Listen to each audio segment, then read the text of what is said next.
tabuleiro, o rei não manda nada. Tem medo da dama e de casa quase não sai. Nesse tabuleiro, o rei não manda nada. Até no pulo do cavalo ele cai. Estou falando de jogo de xadrez.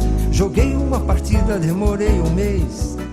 Boa noite para vocês, estamos aqui com o nosso primeiro programa 8x8, um programa especial sobre xadrez. Você já viu isso? Pois é, aqui você vai ter notícias, informações e saber o que está acontecendo no nosso xadrez aqui da região e no xadrez a nível Minas Gerais, Brasil e mundo. Muita informação, muitas possibilidades para você praticar o seu xadrez junto aí das melhores pessoas muito legais, como o Diego que está aqui comigo, né, Diego? Boa noite, Alan. Muito legal a iniciativa da rádio, do projeto e tal. Falar de xadrez é sempre bom. Sim, eu te agradeço demais, tá, Diego, por aceitar participar do projeto, né? Você é uma pessoa entendida do assunto, que tem um trabalho excelente. Eu não vou nem te limitar a Santa Luzia, não, viu? Vou ser sincero com você. Eu acho que o seu trabalho ele rompe muitas fronteiras. E muito obrigado por estar aqui com a gente nesse programa e nos próximos aí, que a gente vai fazer algumas entrevistas bem legais. Bom, o nosso programa é o 8x8, vai ao ar toda quinta-feira, de 7 às 9 da noite. Vamos começar então aqui falando algumas notícias, né, que a gente tem aqui na semana. Uma notícia que chamou muita atenção, que girou aí em todos os grupos de xadrez que a gente participa, é que a série O Gambito da Rainha, ela tá estreando, né, na Netflix, e essa série dá um destaque ao xadrez. De acordo com o site chess.com, O Gambito da Rainha, né, ou The Queen's Gambit, o título original, é uma série de 7 episódios que estreou agora no dia 23 de outubro na Netflix. Essa série passa na era da Guerra Fria e é uma história do amadurecimento que explora o verdadeiro custo da genialidade de Beth Harmon, uma jogadora de xadrez muito talentosa. Inicialmente, The Queen's Gambit era para ser um filme, mas Alan Scott, o diretor, o mesmo do romance Walter Tevis, né, que há cerca de 30 anos, teve diferentes diretores trabalhando com ele, e assim, no meio da preparação do filme, teve essa infelicidade, né, da morte de Walt Lager, então acabou virando uma série que foi para a Netflix. De acordo com as pessoas que já assistiram, né, os primeiros capítulos, diferentemente de alguns filmes aí que a gente tem, que mostram xadrez, mas que na verdade não tem o menor sentido ali dentro do tabuleiro, né? A informação que a gente teve inicialmente, eu não assisti ainda, é que tá tudo certinho com relação ao xadrez. Então o que tá ali no tabuleiro, né, é de acordo com a realidade. Você conhece vários filmes de xadrez, né, Diego? Então, Alan, vamos comentar um pouquinho então sobre a questão da série, né? Simplesmente fantástica, como você disse. Eu terminei de assistir, assim, afixiosamente, assim, com a vontade de ver, fantástica. E cabe lembrar uma coisa muito interessante para quem está aprendendo a jogar xadrez, né? O ouvinte que já joga xadrez também. Uma discussão que teve vários nos grupos também foi a respeito da questão do nome da série, né? Então, assim, soa um pouco diferente quando a gente escuta Gambito da Rainha, mas pra gente tem uma questão que normalmente a gente fala Gambito da Dama, né? E nesse caso, aqui no português, né? Nas linguagens, porque no xadrez a gente tem uma coisa chamada notação algébrica, e o rei e a rainha, as duas peças começam com a letra R. Então, aqui nos países de língua latina, né, Espanha, Portugal, Brasil e tal, a gente utiliza essa nomenclatura de usar a peça como dama. Mas na tradução, no original, na verdade, dela, a peça se chama rainha, a tradução literal de Queen. Então, nos países, né, Estados Unidos, Inglaterra, esses países assim, a gente tem a peça como tradução como rainha mesmo. Sobre a questão da série, você lembrou bem, ela faz referência, ela tem algumas similaridades com outros filmes muito marcantes de xadrez, como Jogada de Rei, por exemplo, que é um filme com o Cuba Gooding Jr. E lembrando, Alan, que a classificação do Queen's Gambit, né, da Netflix, o Gambito da Rainha, ele é para acima de 16 anos. Então, para o pessoal aí mais novo, né, os aficionados com xadrez, ele conta uma realidade bem dura, né, assim como na Jogada de Rei. Alguns filmes de xadrez fazem algumas, por exemplo, o tão famoso, talvez o filme mais famoso de xadrez dos últimos tempos, né, A Rainha de Catué, tem umas falas, umas cenas um pouco pesadas, né, mas nesse caso do Gambito da Rainha, é um filme que realmente mexe com esse lado, mas é uma história, é um drama, né? É um suspense, tem cenas realmente um pouco pesadas. Então, assim, a minha opinião pessoal, né, enquanto professor, enquanto pedagogo, é que é uma série que não tem vamos dizer assim, inicialmente um apelo pedagógico, tá? Então, mas assim, se a gente deixar isso de lado, inicialmente, né, para a galera geral do público do xadrez, e colocar a ideia do próprio xadrez puro, você falou que não assistiu ainda, você vai amar, porque é fantástico a série. Lembrando que é uma série fictícia, né? Não é, comparado com outros filmes, não é baseado em fatos reais, apesar dela fazer várias referências, vários campeões mundiais são citados, como Botvinnik, Alekhine, Capablanca, e que não, por que não fazer a comparação maior, que é a com o Morphy, que foi um dos maiores gênios da história do xadrez, e na série tem essa questão dela, dos riscos, que tudo que a gente faz, a gente tem que tomar um certo cuidado, né? Então, assim, nesse caso, ela enfrenta problemas, por isso eu falei da questão de ser a classificação 16, porque ela tem a questão de algumas coisas ligadas ao alcoolismo, outra coisa. Aí são as histórias à parte, né, do filme. Mas enquanto xadrez, enquanto determinação, superação, genialidade, é espetacular. Muito bom mesmo. Olha que legal. Então, com essa classificação de 16 anos, num trabalho escolar, assim, a gente teria que colocar só a partir ali do segundo grau, né? Possivelmente terceiro ano, segundo ano, não daria para mostrar pedagogicamente como, né, no ensino fundamental, né? Agora, eu não assisti ainda, né? Você já assistiu. E a gente quer saber aqui dos nossos colegas ouvintes, né? O público do xadrez, você que não é do xadrez também. Como que foi sua impressão do filme? Manda pra gente lá no www.radioveloce.com, né? Você tem um espaço lá de participação para mandar mensagens.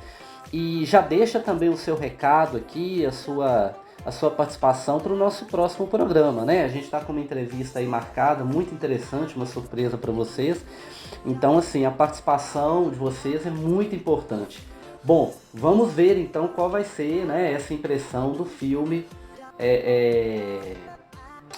da série, né, que está lá no Netflix. Uma outra notícia, né, aqui da semana é que o Duda, né, o Jan Kryskov Duda, venceu o Speed Quest Invitational, que, né, é um pré-classificatório para o Speed Chess Championship. Ele venceu o Karjakan, né, na final e está classificado. Ele levou lá $1.500, né, por essa classificação, né, no torneio, foi o primeiro colocado. E na chave principal a gente tem aí Nakamura, Carlsen, então ele vai realmente enfrentar ali os fortes, né? Esse torneio, por exemplo, Magnus Carlsen, né, vai ter o seu primeiro jogo no dia 2 de novembro, né, no feriado de finados às 13 horas, ou seja, alguém ali já sai atrás, já perde uns pontos, já morrem alguns pontos ali logo de cara, né? Você acha que o Magnus Carlsen continua sendo favorito aí? Ou o pessoal já está chegando perto dele? Bom, então, para quem não conhece, né, o pessoal ouvinte da rádio, o Magnus Carlsen eu costumo dizer que é muito bom ver a história sendo contada, né? Porque quem tem, né, a galera mais antiga que pôde ver os antigos campeões em ação, principalmente os mais famosos, assim, o Kasparov e o Karpov, que era o domínio da Rússia, né? Durante e pós União Soviética, né? Então,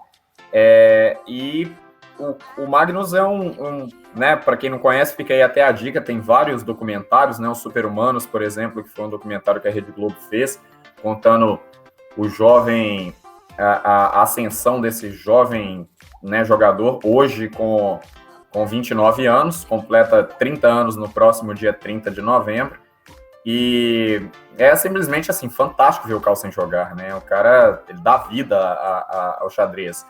E hoje, Alan, eu acho, assim, eu sou bem suspeito para falar, porque eu sou fã de carteirinha do Magnus, mas ele, hoje eu não vejo ninguém com chance de conseguir destroná-lo, mas tem, claro, vários jogadores novos. Você citou, por exemplo, né, o Duda, que é um jovem polonês, não só ele, né, vem uma geração aí de fortes jogadores, como a Alireza Firuza, né, do Irã, agora radicado na França, os Dubov, os Artemiev, os jogadores russos,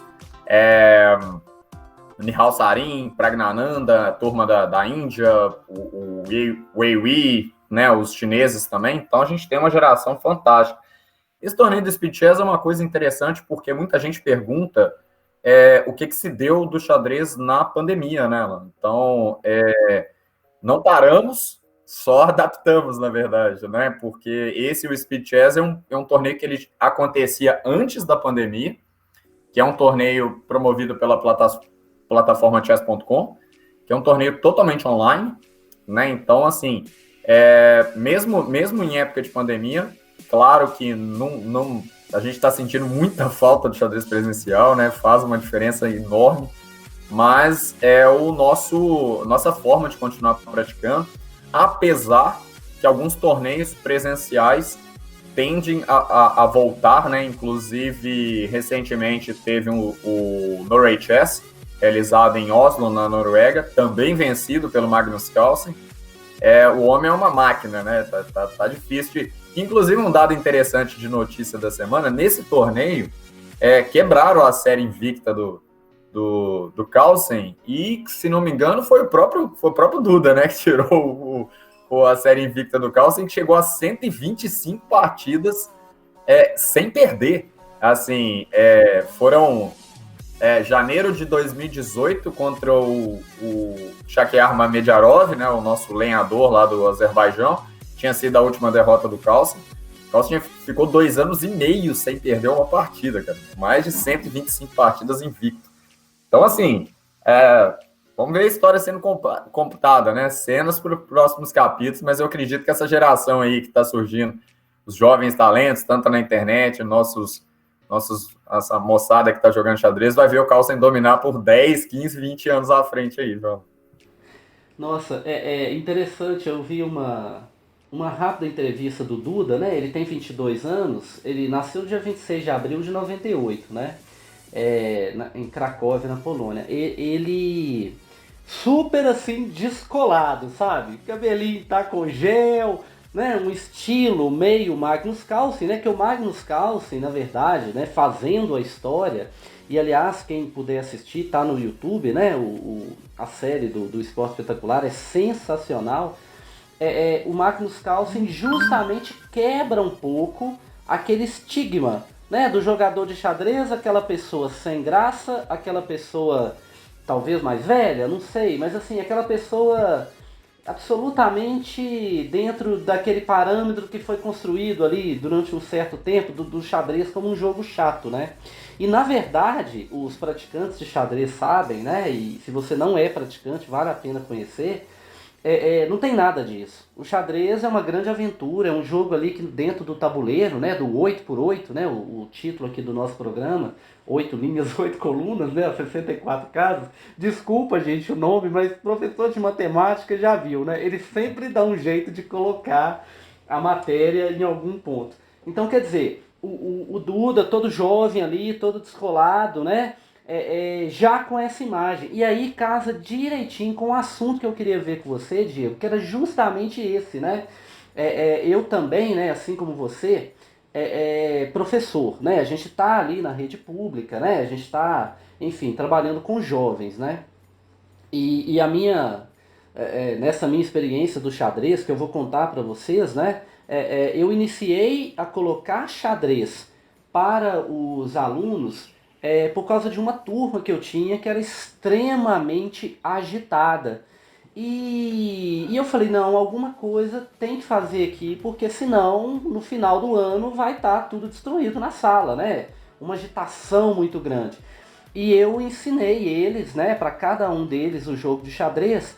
E questão assim de 30, talvez 45 dias depois, essa mesma sala estava toda formada em duplas, né, os alunos em duplas, jogando xadrez. Até me lembro, né, com tabuleiros e peças de papelão, tá? Papelão, né, com a peça, porque o que faz o jogo realmente não é a grandeza, né? Uma peça de ouro. O que faz o jogo são os jogadores, né? As jogadas que estão ali. E aí foi muito interessante porque eu me lembro perfeitamente que a diretora passou pela sala, né? E você sabe, né, Diego? Os diretores entram na sala na hora da bagunça. Na hora que os alunos estão quietinhos, nunca acontece. E nesse dia foi diferente. Quer dizer, aquela sala super agitada, todo mundo ali, né, concentrado no jogo, algumas situações super interessantes ali entre eles, sabe, de desafios. E aí o processo foi seguindo, daqui a pouco eu conto mais. Eu acho que é interessante que as pessoas saibam que o xadrez não é um jogo que foi colocado como chato, como que a pessoa que pratica xadrez é careta, a pessoa que pratica xadrez tem gosto, né? Tem um gosto duvidoso, é aquela pessoa retraída, nada disso, sabe? Eu quero antes, né, de passar a palavra aqui para você, só comentar de um grande aluno e até amigo que eu posso dizer lá, o Matheus, Matheus Eustáquio, né, da escola Romero Carvalho em Fidalgo, que a gente dentro do projeto de xadrez na escola, até que o Roberto ajudou, a gente, Roberto Leles, né? A gente fez uma mesa grande, os alunos que estariam interessados em aprender xadrez foram colocados nessa mesa, a gente deu ali as explicações e entre esses alunos estava o Matheus, que aprendeu naquele momento ali. Dali, para os próximos 3, 4, 5, 6 meses, ele simplesmente se dedicou e ganhou de todo mundo na escola. Quer dizer, ele é um cara legal, um cara descolado, né? Mas mesmo assim se dedicou e fez do xadrez ali um caminho interessante, né? E assim, foi muito legal ver isso. Quer dizer, não tem nada a ver essa história, né? Você também trabalha com muitos jovens, né, Diego? Sim, então, a questão da transformação do xadrez, ela é eminente, né? O poder de transformação que ele tem é uma coisa fantástica, já reconhecida por vários órgãos, né, de diferentes meios de pesquisa. E só voltando esse primeiro ponto que você falou, tem uma coisa que acho que a palavra-chave do xadrez chama ludicidade. O xadrez ele é rico em possibilidades, ele tem que ser divertido. E aproveitando até, eu me lembro que em alguns anos atrás, mais ou menos uns 6, 7 anos atrás, não sei se chega a tudo isso não, mas por volta de 2015, 2016, eu lembro que teve uma reunião dessas reuniões políticas, né, que acontece aqui na cidade, nós somos aqui da região, no caso aqui, né, de Santa Luzia, e chegou um vice-presidente de uma dessas mineradoras, empreiteiras, sei lá. Cara, sei que o cara tinha grana pra caramba. E ele me perguntou, falou, quando apresentaram para ele que a gente tinha um projeto de xadrez aqui na escola, aqui na cidade, em parceria com o CREA e a Federação Mineira de Xadrez, ele chegou para mim e falou, Diego, mas como é que é a ideia da gente trazer o projeto para Santa Luzia? Nós vamos colocar tipo na Praça 7, né, tipo de Belo Horizonte, e aí, até mesmo para não causar inimizade, mandar um abraço pro pessoal da Praça 7, né, o João, o Bira, o Eliseu, o Fernando, todo mundo, né, eu gosto demais de lá. Mas é um ambiente um pouco diferente. Claro que o xadrez tem que ser praticado em todas as esferas, né? Esse ambiente de xadrez de praça, né, e tal, remete muito à questão que a gente vê muito nos locais e filmes, próprio na Europa, no Brooklyn, né, a terra do Fischer, né, então, assim, tem essa cultura toda do xadrez. Mas eu falei com ele uma coisa que me chamou a atenção, que é o seguinte, enquanto pedagogo, enquanto professor, eu falei, não, né, o xadrez ele tem que estar dentro da sala de aula, ele tem que estar na escola. E aí, para o ouvinte que não conhece, né, o xadrez é considerado ciência, arte e esporte, né? Então, assim, a arte pela capacidade de criar, por mexer com os dois lados do cérebro, né? Essa parte criativa, intuitiva. Aí a gente já começa a beirar a parte quando ele vira ciência, que é a parte da cognição. Então, tem muita gente que vira e fala assim, mas não... como que melhora, né, e tal. Esse estímulo do raciocínio lógico, e a gente tem, assim, como prática pedagógica, ele interfere de uma forma positiva, benéfica, em vários aspectos. Então, por exemplo, quando a gente está jogando xadrez, a gente trabalha muito com a questão do cálculo analítico. Então, isso é uma das coisas que...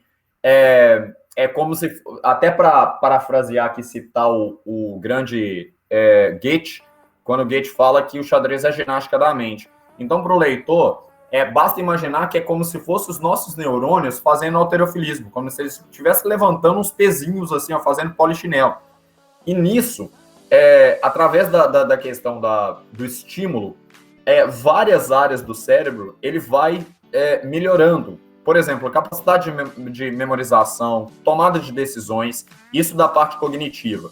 E aí o dado que a gente sempre gosta de falar, que é real, tá, pessoal?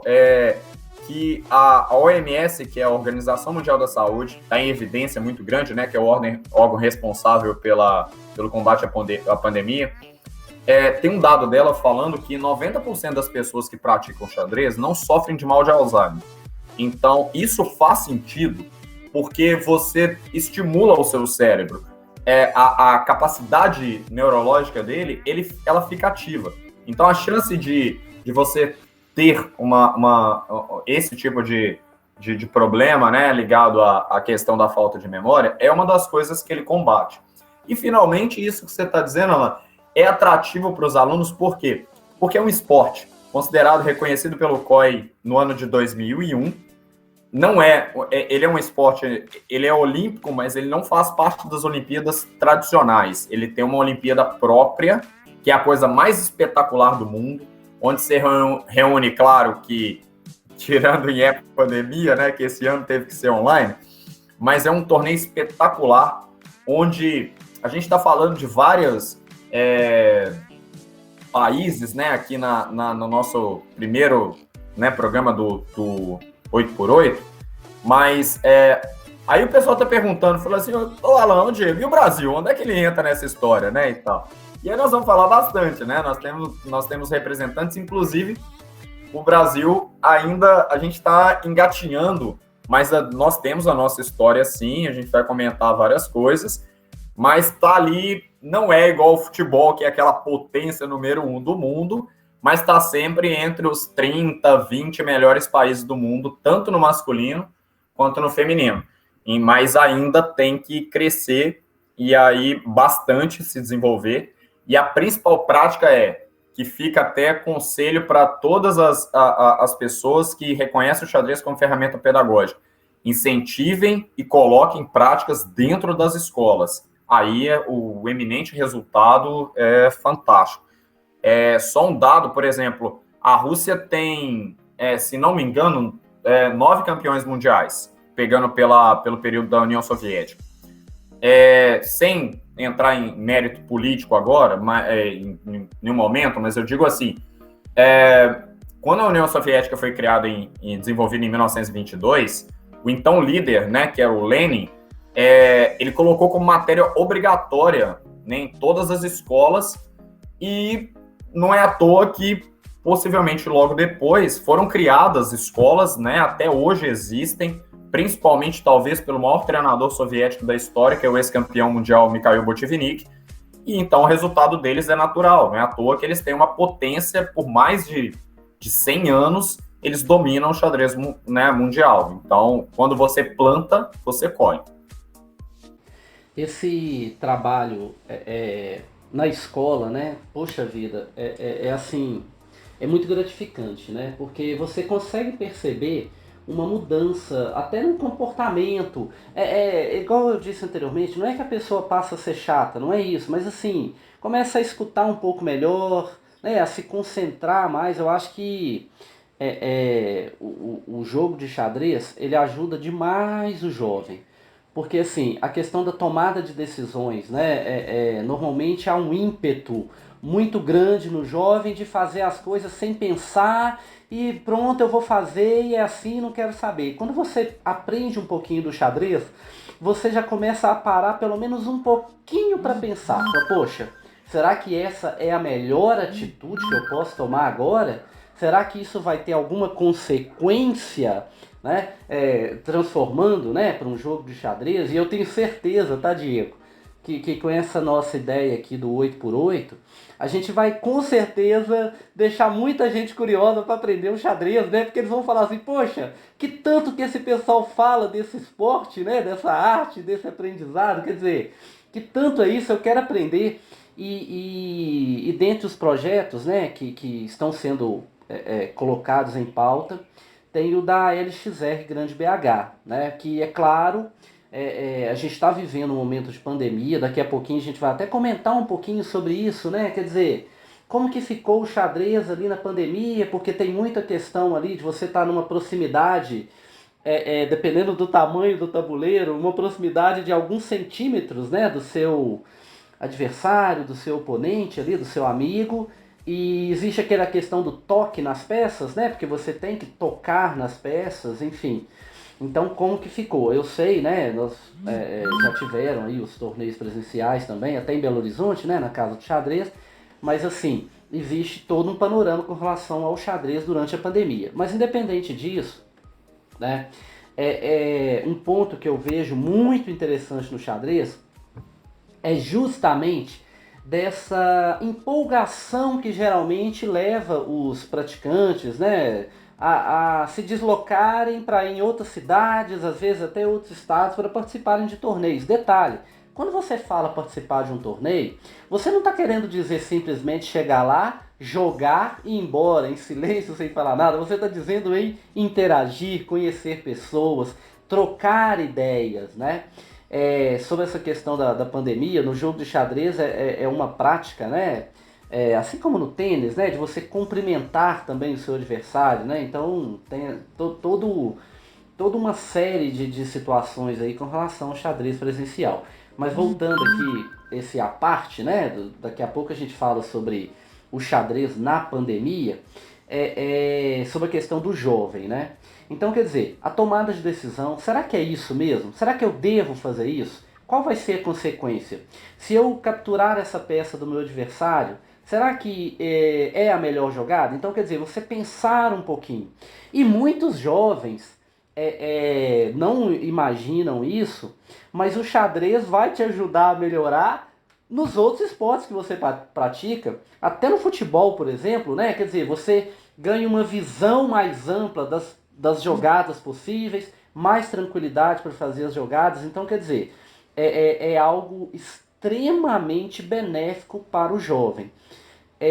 Um ponto interessante sobre esse comentário que você fez agora há pouco da Praça 7, eu tenho certeza que você já esteve lá, assim como eu também, né?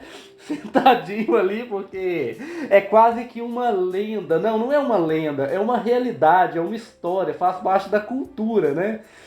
da nossa região, né? Belo Horizonte. Ah, você joga xadrez? Já foi na Praça 7? A pessoa que geralmente não joga, ela até já faz essa ligação, né? Um dia a gente pode até chamar um colega desse para vir aqui, né? Falar como que é aquele ambiente ali, porque o jogo ali é de alto nível, né?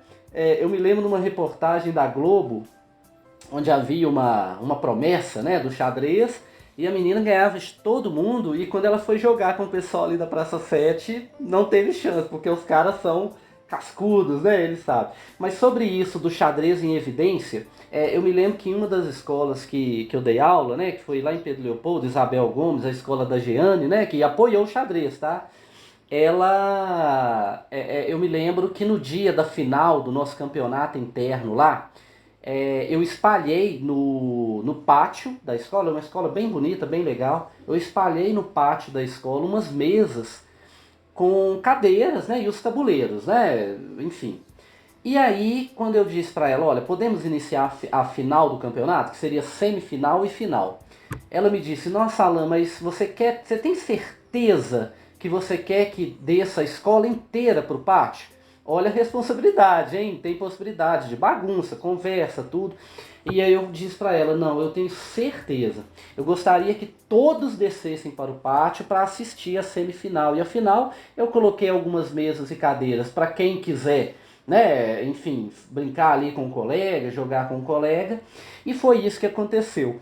E desceu todo mundo. Não deu nenhuma confusão, nenhuma confusão. E vou te falar mais, na hora da final, aquele tumulto das pessoas querendo ver o jogo. Talvez se a gente tivesse até preparado uma arquibancada, né, tivesse sido melhor, mas assim, as pessoas ali em cima dos dois finalistas, na época o Adrian Cris, né, e o Gustavo, dois grandes colegas também, você sabe, né, como professor, a gente tem alunos, mas a gente faz muitas amizades, né, grandes colegas que estão sempre com a gente aí no xadrez. Eu, Alan, vejo que é fato, o xadrez tem que estar na escola, sabe? Esse exemplo da Rússia tem que ser seguido. Em São Paulo, em alguns municípios, é matéria de escola, tá? Que vale nota.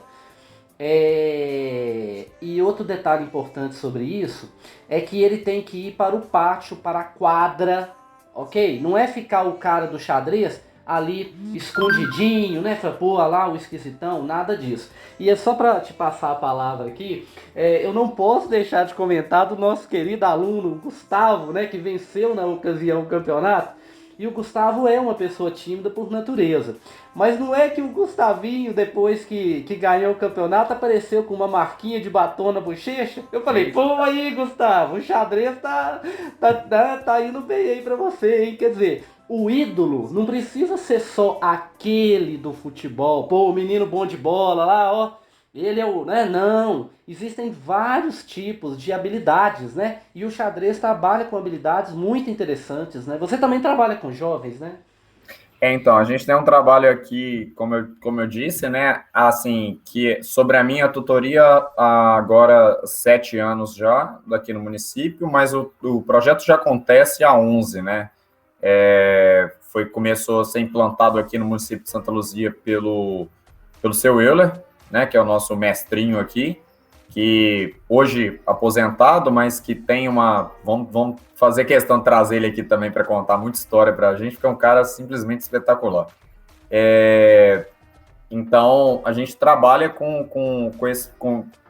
E aqui no município de Santa Luzia, a gente indiretamente, acho que mais de 20, 25 escolas já tiveram contato com algum projeto voltado à questão do xadrez. Algumas escolas com um destaque um pouco maior. Posso citar 3 delas aqui, o Miguel Rezende, que é uma escola do município, onde começou todo o projeto com o seu Euler. A CTX, na verdade, né, que é o Clube de Xadrez de Santa Luzia, ela iniciou numa mesa de cantina, dessa forma que você está falando, sem relógio, com peça... Cada tabuleiro de um tamanho, borracha substituindo torre, desse jeito, né, e tal, contra tudo e contra todos.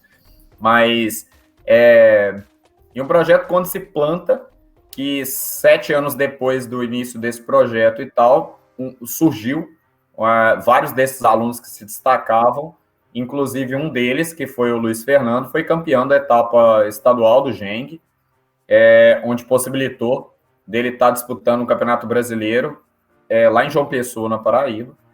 E, além dele, nós tivemos várias outras, dois destaques principais, assim. Um deles, a Escola Leonina Mortê de Araújo, que onde eu estudei, e na minha época a gente tinha o clube de xadrez, que era só meia dúzia de pessoas dentro da biblioteca, e depois, com o auxílio, né, da direção da escola, e principalmente, né, do professor do Fernando Maciel, que é um parceiraço nosso também, o incentivo do xadrez através dos professores é impressionante, né? Inclusive, o Fernando é um professor de geografia, apaixonado com xadrez, joga muito, parceiraço, um irmão meu, e a gente colocou, e é interessante porque a escola votou no último PPP, tem um dia anual do xadrez na escola, o dia do xadrez, um sábado que tem um torneio, que já faz 4 anos que tem um torneio, infelizmente esse ano não teve, por causa da questão da pandemia, mas já e também o trabalho, né, que eu desenvolvo em parceria, né, com a diretora Márcia da comunidade do Palmital, que é a Escola Estadual Lafayette Gonçalves, e eu estou lá há 4 anos, e nesses últimos 4 anos a gente conseguiu fazer 11 campeões mineiros de xadrez escolar, e aí o interessante é o seguinte, ao todo a equipe de Santa Luzia possui 52 títulos mineiros escolares de categoria. Mas um dado importante, principalmente na questão do Lafayette, que o xadrez, né, uma coisa que a gente vai tentar estar trazendo aqui é quebrar paradigmas. Então, a partir do momento que a gente fala, por exemplo, que aquela visão do nerd sem graça, né, e tal, do menino franzino que não é bom em esporte e tal, então a gente tem que quebrar o paradigma de falar assim, na escola, o xadrez ele tem aquele aspecto de virar e falar assim, não, é a aula de educação física quando chove, né? Nós crescemos com isso, né? Dentro é um cantinho ali, é aquele tabuleiro empoeirado que fica na sala de jogos e tal. Isso, né? Graças a Deus, se existem, eu acredito que ainda existe muita escola, mas eu acredito que através de vários projetos que tem feito, você citou aí a LRX, né? Que é um braço um parceiro, uma liga que pertence em parceria com a Federação Mineira, tanto, né, na Mata Vertentes, quanto, né, na Grande BH, na Caraça Piedade. É um projeto que a gente vem trazendo, né, um incentivo de xadrez para as escolas, não só particulares, mas também, né, públicas, e tentando quebrar esse paradigma de ser uma... assim, é um lazer, sim, né? Ele pode ser, mas por que não, né? Ele ser matéria ou complementar, ou seja, o sonho seria ter ele na grade curricular, né? Como matéria interdisciplinar, onde a gente sabe que ele auxilia, né? Através do xadrez a gente aprende, principalmente a questão, eu costumo dizer. Eu sou suspeito para falar, eu sou leigo para falar nesse assunto, você vai entender, mas eu costumo dizer que xadrez e matemática um nasceu para o outro, né? O tanto que o xadrez auxilia na matemática, o tanto que a matemática auxilia no xadrez. Mas não só isso, né? Palavras diferentes através das linguagens. No xadrez você vai aprender ali português, espanhol, inglês, alemão, francês. Tem vários termos no xadrez que a gente utiliza dessas linguagens, a questão de geografia, a questão de história, então é um prato completo, né? É uma ferramenta pedagógica assim, impressionante, que ela tem que ser explorada assim.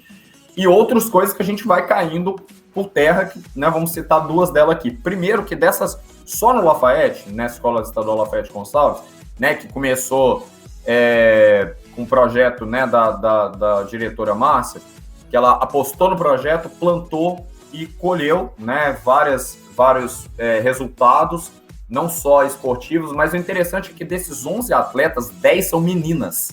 E isso é muito legal da gente trazer, porque uma coisa muito importante que a gente tem destaques, vou citar algumas aqui, como a Nádia Comaneci, a Marta no futebol, a Simone Biles, né, na ginástica e tal, tem várias, Malremagem, várias grandes esportistas femininas nos outros esportes, para não, né, citar outras, né, grandes jogadoras, atletas de todos os tempos. Mas o interessante no xadrez é que o xadrez é o único esporte onde essa questão de gênero ela não faz diferença, né? Na verdade, o cognitivo ele é o mesmo. Na verdade, isso que eu estou falando é senso comum, não tem propriedade para falar. Há quem diga que por causa da questão do sexto sentido e tal, as mulheres são até mais inteligentes do que os homens. E quando eu falo rindo, gente, não é uma questão de deboche, pelo amor de Deus, pelo contrário. Eu sou treinador de várias alunas e tal, que são espetaculares, assim, num nível absurdo de xadrez, e mostrando que o ditado, né, até das minhas próprias alunas que defendem essa questão do empoderamento, que é importante, de levantar essa bandeira, de falar que mulher de xadrez lugar de mulher é no xadrez, é no esporte, em todos os lugares, né, em vários aspectos possíveis. Então não tem essa coisa, né, do cara falar, eu vou jogar com a menina. Nada disso, filho. Xadrez não tem, na verdade não existe nenhum outro esporte, só que a diferença é que a questão da característica física nos esportes coletivos realmente faz uma grande diferença.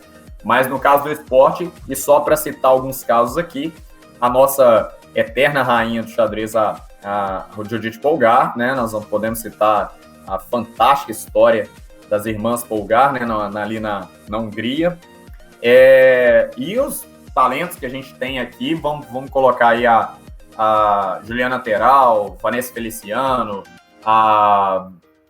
a Tawane Medeiros, né, que é a nossa popstar aqui do Brasil, ensinou o Jô Soares a jogar xadrez.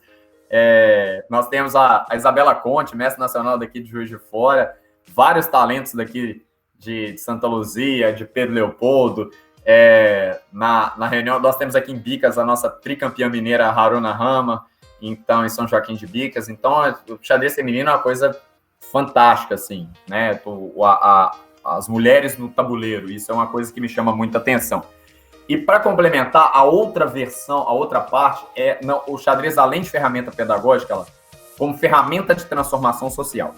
Quando a gente vê, que é isso, eu acho que a principal coisa que a gente consegue, além do aspecto cognitivo, de fazer diferença no aluno, mostrar para ele enquanto cidadão, né? Então, isso é um maior diferencial que eu vejo, que pode falar assim, qual que é o maior fruto que vocês escolheram?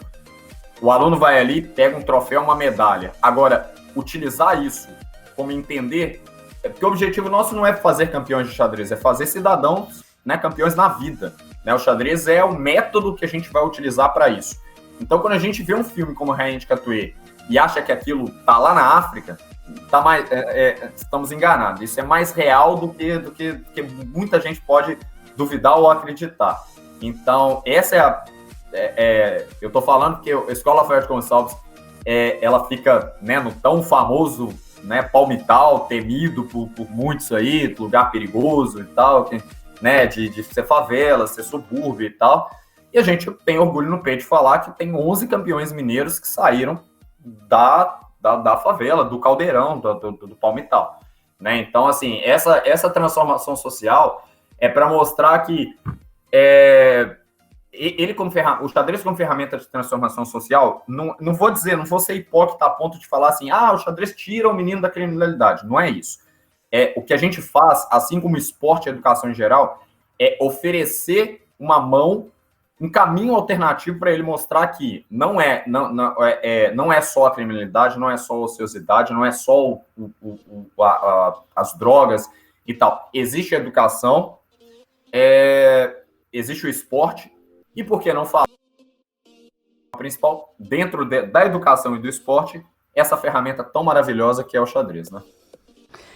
Dentro desse aspecto aí que você falou da parte social, né, que ele traz ali esse aspecto, tem um grande colega nosso, né, um grande amigo de longa data, o Itamar, o professor Itamar, lá de Ibirité, né, entre outras cidades, Ibirité, Betim, que também faz trabalho com xadrez, tá? O professor Itamar também faz lá o seu trabalho com xadrez, e ele fala isso, né? No caso do professor, tem o salário normal, 13º, mas esse trabalho social, você vê o jovem, a criança, o adolescente saindo de um patamar e indo adiante, é o 14º salário. E esse não tem valor que pague, né? Não existe qualquer valor que pague você realmente fazer a diferença na vida de uma pessoa. E aí, nós, os professores, somos até um pouco egoístas com relação a isso, porque existe como que eu vou dizer? Existe uma tônica aí no mercado, pelo mercado afora aí, que quem te ensinou a jogar xadrez, você nunca esquece dessa pessoa, né? Então, assim, aquela pessoa que te ensinou a jogar xadrez está com você pelo resto da sua vida. E nesse aspecto, você levar o xadrez para esses locais é muito gratificante, né? Porque você, tipo assim, como bem colocou, há todo um preconceito, né? Tipo, pô, quem mora nesses lugares aí vai mexer com isso, o cara vai parar? E é muito pelo contrário, né? Porque a capacidade está dentro de cada um. Sobre o comentário que você fez das mulheres, né? Quem levanta muito essa bandeira é o nosso colega o Ayrton, né?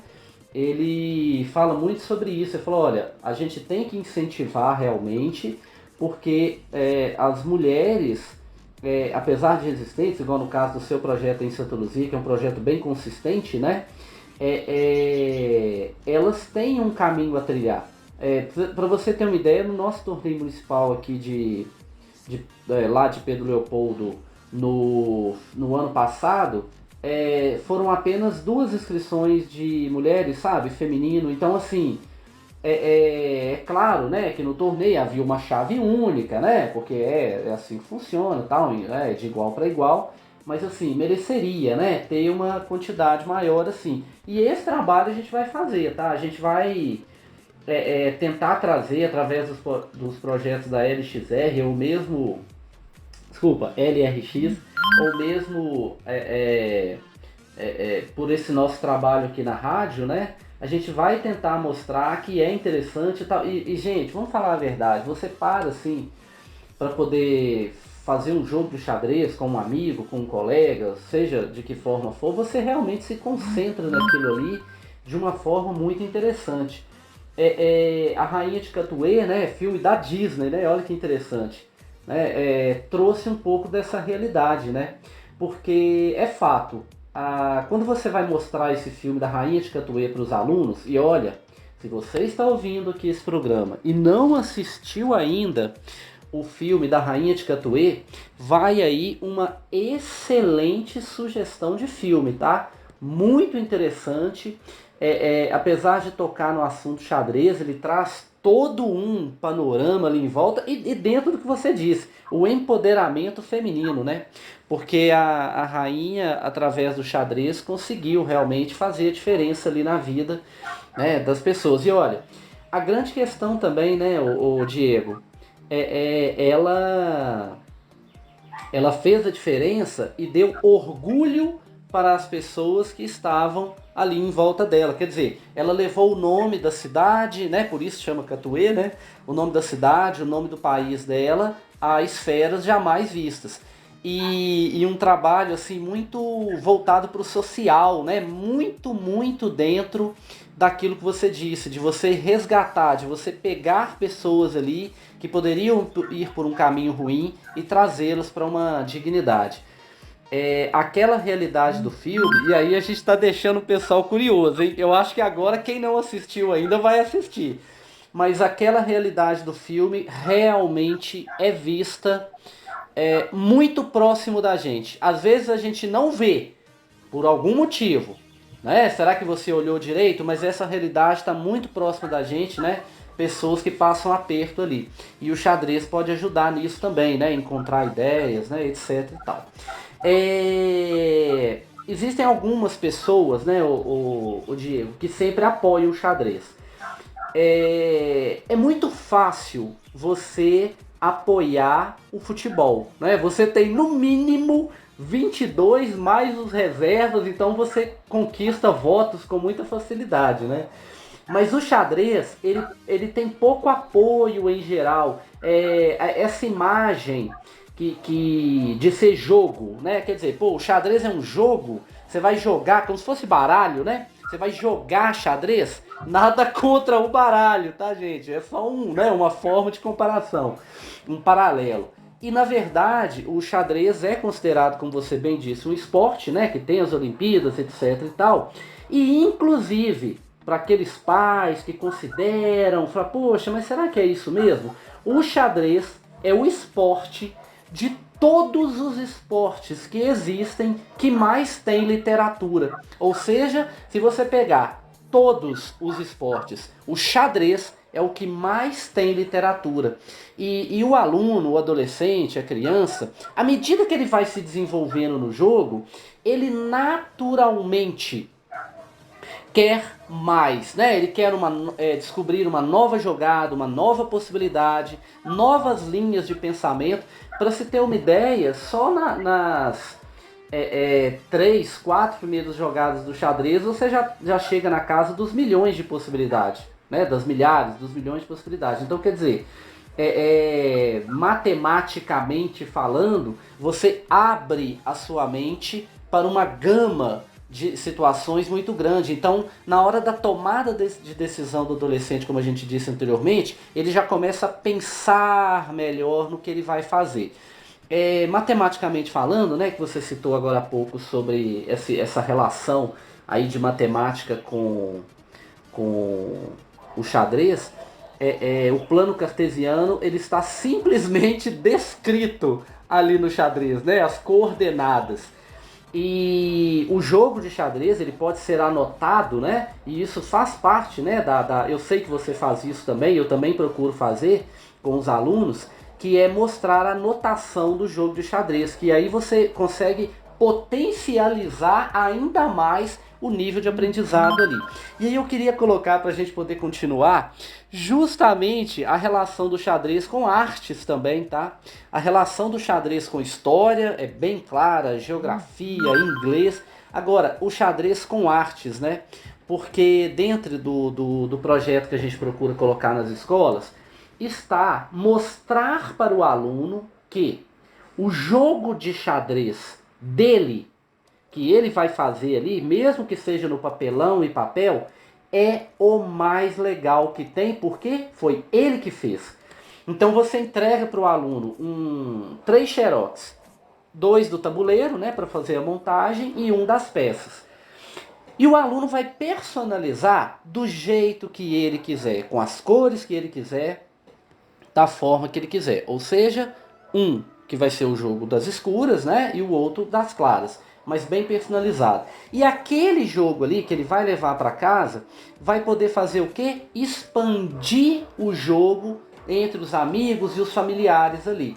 E aí você vai falar assim, poxa, mas será que o aluno vai querer? Porque as peças de xadrez são um atrativo à parte, né? São peças bonitas, né? O símbolo do xadrez ali, o cavalo, a rainha, quer dizer, poxa, tem toda uma história nessas peças. Mas veja bem, vale o jogo. Então, mesmo que o aluno seja de baixa renda, ele pode pegar na internet aí, ó, um kitzinho de xadrez. Aliás, hoje em dia, né, poxa vida, a gente consegue fazer qualquer coisa aprendendo ali pelo YouTube. Procura saber um pouquinho mais sobre o jogo, vai mexendo as primeiras peças, você vai ver que é bem interessante. Esse é um convite para você que não joga ainda xadrez, vir a conhecer, tá bom? É o seguinte, eu queria agora entrar num tema que é muito interessante. Então agora eu queria justamente tratar desse assunto, que é o xadrez na pandemia, sabe? A gente sabe, né, que essa pandemia inesperada, que mudou o mundo, né? Ela prejudicou vários esportes, né? As escolas aqui no Brasil sem aula, não no Brasil, né? Pelo menos na nossa região, sem aula. Muitos alunos até perdidos. Eu sou pai de adolescente, sabe? Assim, você percebe que perde um pouco o fio da meada, né? E o xadrez, apesar do mais gostoso, se você tá ali frente a frente com o seu adversário, o xadrez deu uma potencializada nessa pandemia, onde a qualquer momento que você entrar numa das plataformas de jogo, você tem lá um torneio acontecendo, você tem pessoas para jogar. Evidentemente que esse tipo de jogo, se não for muito bem trabalhado, passa a ser a fichinha de fliperama. Eu coloquei uma fichinha, não fui bem? Não, agora ele vai ver outra fichinha, e perde a qualidade. Na vertente contrária, se a pessoa tem um certo autocontrole e faz um jogo ganhando ou perdendo, utiliza as análises das plataformas, ele vai com certeza ter um crescimento. Leituras, né? A internet tem, sei lá, milhares de livros de xadrez disponíveis aí em PDF. Então, quer dizer, aquela pessoa consciente, ela com certeza está conseguindo se desenvolver agora no xadrez. E antes de te passar a palavra sobre esse tema, e aliás eu sei que, né, que você tem uma visão sobre esse tema, vem uma pergunta que muita gente me faz. Ué, Alan, mas esse torneio online pela internet tem câmera? E se a pessoa estiver do lado dela ali com um computador, com um celular que tem os programinhas que faz o jogo? Então, quer dizer, até isso foi inserido no meio do xadrez, né? Como é que você vê essa visão do xadrez na pandemia? Então, Alan, primeiro que falar de xadrez, falar de pandemia sem falar de era digital é quase impossível, né? Porque se não fosse o avanço da tecnologia, a gente ia ser um retorno à era das cavernas, né? Porque imagina essa pandemia sem tecnologia e, por exemplo, essa interação que a gente está fazendo agora não seria possível, né? E tal. Mas é interessante que, assim, primeiro falando da questão digital, de todos os esportes, a evolução da tecnologia digital, como softwares, hardwares, computadores, programas, a evolução da internet, né? Já se fala de 5G do outro lado do mundo. Então, nós temos de todos os esportes, o que mais foi beneficiado com isso foi o xadrez. Porque, assim, claro que existem outras... Vou citar alguns casos aqui, por exemplo, evolução digital da tecnologia em si, na natação, com aquelas roupas que fazem o desenvolvimento ficar melhor, a natação em si, o VAR, por exemplo, né, o árbitro de vídeo no futebol e no vôlei, no tênis, né, em outros esportes. Então, assim, tem o automobilismo, né, que eu também sou fã, gosto pra caramba, com a evolução da questão das máquinas. Mas, de todos os aspectos, acho que o xadrez é o mais beneficiado de todos. E você citou uma coisa bem importante, que primeiro, a gente conseguir separar uma coisa da outra, né? Por exemplo, existem,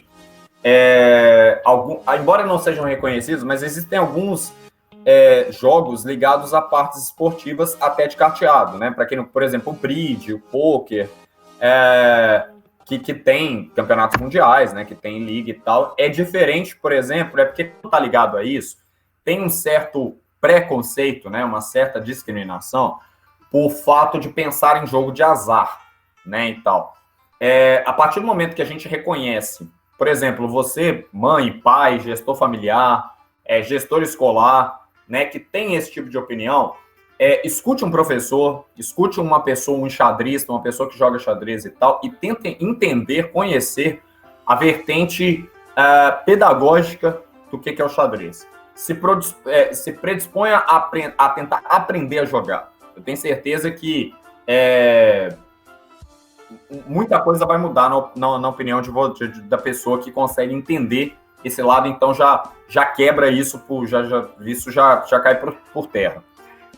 Sobre a questão da pandemia, então, com essa questão do avanço tecnológico, como todo mundo ficou em casa, então a gente tem que ter então o lazer fica dentro do computador, o trabalho fica, né, via home office, tudo fica digital, né? Então, e aí os campeonatos começaram a vir para dentro dos computadores. Na verdade, já existia, né, a prática do xadrez por campeonatos, hoje a gente tem 3 grandes plataformas, que é o lichess.org, o chess.com e o Chess24, que é o Chess24. 3 plataformas com fácil acesso, que com maioria, né, com parte gratuita, tem as suas versões pagas também, mas dá para qualquer pessoa conseguir cadastrar e jogar. Então, facilitou muito a questão do acesso. E como você diz, uma coisa que me chama a atenção muito a esse meio online, né, e tal, é a parte de treinamento. Então, hoje a gente tem diversos programas, tem os arquivos em PDF, né, que facilitam muito, os formatos PGN, que são os formatos que a gente lê as partidas, que aí tem programas de computadores como o Chessbase, né, e outras plataformas que são utilizadas para leitura de partidas. Então, assim, deu uma revolucionada, embora tenha essa parte, igual você falou. Então, vamos lá. Essa dúvida, respondendo ao ouvinte, que é uma coisa que, primeiro, eu explicaria da seguinte forma. Eu parto do pressuposto que o xadrez é um jogo historicamente, um jogo de cavaleiros, de damas. É um jogo onde duas palavrinhas muito conhecidas da sociedade, embora tá fazendo falta para muita gente aí, que chama-se moral e ética. Então, essas duas palavras que formam o conceito de cidadão, elas têm que imperar em tudo que a gente faz, inclusive no esporte e na educação. Então, a partir do momento que eu vou jogar um torneio, né, e tal, seja ele online ou presencial, é porque a gente tem alguns casos onde existe a questão da trapaça. Nos meios digitais, a gente chama o termo em inglês de cheating, né? Então, a pessoa que trapaceia. Seria mais ou menos, se a gente pensar ali, o que a gente faz uma brincadeira com os outros esportes, seria o que a gente conhece como a mala branca, a mala preta do futebol, o juiz, né, e tal. E aí, N casos que a gente conhece aí de compra de jogos e tal, esse tipo de coisa. No meio digital, essa questão seria o seguinte: com a evolução das tecnologias, na educação a gente chama de TICs, né, que são as tecnologias de informação e conhecimento, ou comunicação, os computadores evoluíram tanto, os softwares no xadrez, porque um caso muito contado, para quem não conhece, dá uma pesquisada também, o match que foi, né, Kasparov e Deep Blue, em 1997, que foi homem versus máquina. Isso tem vários vídeos na internet e tal, e o Kasparov acaba vencendo uma partida. É que os computadores, pessoal, como o Alan falou, o cálculo de uma máquina é uma coisa absurda, né? Então, se a gente demora um tempo para resolver uma equação, o computador, ele faz em 0, né? Tipo assim, a velocidade de cálculo dele é imensa, porque ele tem os softwares dos programas de computador, eles têm duas funções básicas, dois motores, vamos colocar assim. O primeiro é uma base de dados. Imagina que dentro do computador você tem partidas jogadas de mais de 700 anos atrás até hoje, então são bilhões de partidas. Então o computador tem acesso a todas essas partidas. E depois é a questão do próprio software, que é a máquina de calcular. Então ela soma, subtrai, divide, multiplica uma velocidade muito grande. O algoritmo de cálculo dela é muito grande. Então, para o humano, a gente não consegue acompanhar isso. Como que seria essa questão? Que são as famosas engines, né? As máquinas do xadrez. O cara, né, tá com preguiça de estudar, ele quer evoluir rápido, ele vai lá e liga uma engine num outro aparelho e copia os lances do computador. O problema, pessoal, é que isso trapaça, isso não pode. E os programas hoje, eles têm um mecanismo anti-cheating, que eles pegam isso e o atleta, naturalmente, ele vai ser desclassificado. Agora, uma solução para isso, embora não resolva 100% dos problemas, que já foi utilizado pela LRX, pela Federação Mineira, tem sido feito através dos campeonatos mundiais que a gente acompanha, principalmente pelo Chess24 e pelo Chess.com, é a questão do uso de câmeras, né, e tal. O problema é que aí eu acredito que é uma solução ímpar, assim, ela é correta e tal. Ela só tem um detalhe que esbarra numa coisa que a gente colocou antes, tá, Alan? Que é a questão que, para mim, ainda continua sendo o maior problema da sociedade, não só na educação e do esporte, que é a questão da diferença de classes. Então, por exemplo, vamos supor, eu falo porque eu joguei a final do Campeonato Mineiro amador esse ano, né? Eu tenho um notebook na minha casa, eu tenho meu celular e tal, eu consigo gravar a tela, eu consigo jogar isso. Agora, vamos voltar um pouquinho naquilo que a gente estava falando agora, que meninos que estudam, que moram numa realidade, que vivem uma realidade totalmente diferente dessa que eu estou falando. Então, assim, um aluno que...